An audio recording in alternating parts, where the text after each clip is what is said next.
মাছের রান্না, মুরগি রান্না।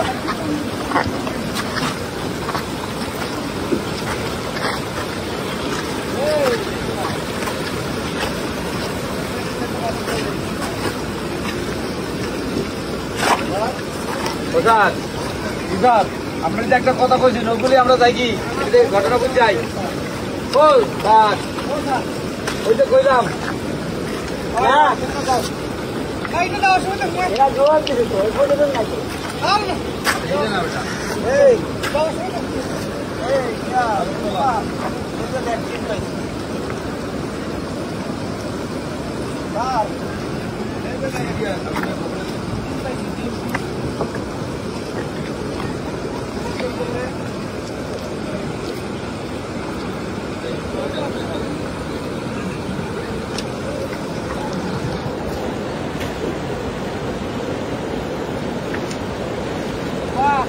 गाड़ी के ऊपर रखियो, गाड़ी के ऊपर हम लोग